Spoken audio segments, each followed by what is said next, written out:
மக்களே, வாழ்க்கையில எவ்வளவோ கஷ்டப்பட்டுக்கிட்டு இருக்கேன். ஆனா, என் கஷ்டம் தீர மாட்டுது.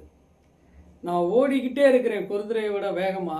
ஆனா, என் வாழ்க்கையில ஒரு நிம்மதியான லைஃபோ, நான் நெனச்ச இடத்துல போய் நிக்க முடியல அப்படின்னா, அதுக்கு ரீசன் நீங்க தாங்க.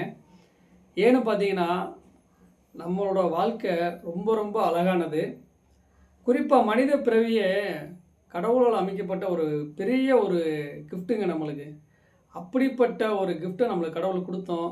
நம்ம நினைக்கிற இடத்துல நம்மளால போய் சேர முடியலன்னா, அந்த ஃபால்ட் யார்கிட்ட இருக்குன்னு பார்த்தீங்கன்னா, ஃபர்ஸ்ட்டு நம்மகிட்ட தான் இருக்கு. ரீசன் சொல்றேன், நோட் பண்ணி வச்சுக்கோங்க.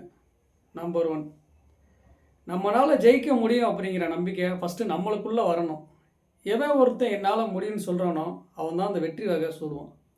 நம்பர் 2, வெற்றிய பெற முடியாட்டியும் பரவால்ல.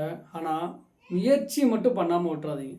எவன் ஒருத்தன் வாழ்க்கையில முயற்சிங்கிற அந்த விஷயத்த எப்போவுமே அவன் தாட்டை வச்சுருக்கானோ, ஸோ அவன் தான் வாழ்க்கையில் என்றைக்குமே ஜெயிப்பான். நம்பர் 3, வாழ்க்கையில் என்கிட்ட எத்தனையோ திறமைகள் இருக்குங்க. ஆனால் என்னால் நினச்ச இடத்துல போய் இருக்க முடியலை, நினச்ச மாதிரி வாழ முடியலை, பணம் சம்பாதிக்க முடியல, வீடு கட்ட முடியல, வாழ்க்கை கஷ்டத்துலேயே போய்கிட்டு இருக்கு அப்படின்னீங்கன்னா, அதுக்கு காரணமும் நீங்கள் தான். ஏன்னு சொல்கிறேன் கேளுங்க. எப்போவுமே நம்மக்கிட்ட இருக்க என்ன திறமை இருக்கோ அந்த திறமையை ஃபஸ்ட்டு நீங்கள் கண்டுபிடிக்கணும். இன்றைக்கி இருக்க ஜெனரேஷன் சின்ன பிள்ளைங்கள வந்துக்கிட்டு இருக்கும்போது பேரண்ட்ஸு பிள்ளைங்களுக்கு என்ன திறமை இருக்குது, படிப்பாங்களா படிக்க மாட்டாங்களா, ஸ்போர்ட்ஸில் இன்வால்வாக இருக்காங்களான்னு கண்டுபிடிச்சி அதுக்கேற்ற மாதிரி மூவ் பண்ணுறாங்க. ஸோ உங்களோட திறமை என்னன்னு பாருங்கள்.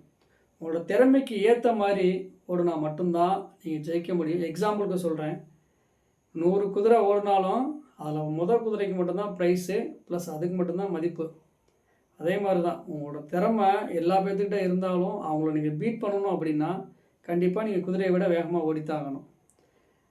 அதுக்கப்புறமா சொல்கிறேன், என்ன லாஸ்ட்டாக ஒன்று, வாழ்க்கையில் என்னால் ஜெயிக்கவே முடியல, நான் ஜெயிக்கணும் அப்படின்னா என்ன பண்ணணும் அப்படின்னா, கண்டிப்பாக கஷ்டப்படுங்க. வாழ்க்கையில் எல்லா வேலையும் பாருங்கள். உங்களுக்கு எந்த வேலை எந்த ஒர்க்கு உங்கள் மன நிம்மதியை தந்து 100 ரூபா காசாக இருந்தாலும் என்னால் அந்த 100 ரூபா இன்றைய பொழுதில் சேஃப்டி பண்ண முடியும் அப்படின்னு நீங்கள் நினச்சி ஒரு வேலையில் இறங்குறீங்களோ, அந்த வேலையை ஃபஸ்ட்டு உங்கள் மைண்ட் செட்டை வச்சு அந்த வேலையில் கால்குலேஷன் பண்ணுங்கள்.